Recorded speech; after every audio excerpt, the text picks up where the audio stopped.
خب بچه‌ها، اول بشین روی دستگاه به صورتی که پشتتون کامل به تکیهگاه بچسبه.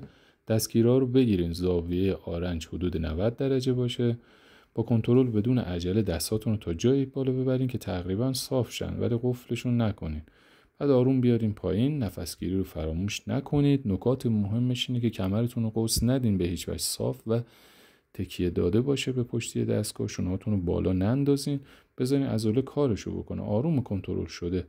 خیلی وزنه رو زیاد با رنج بالا نزنین. فشار بالا یه دفعه بالا نبرید وزنه ها رو، چون رو گردنتون به شدت فشار میاد.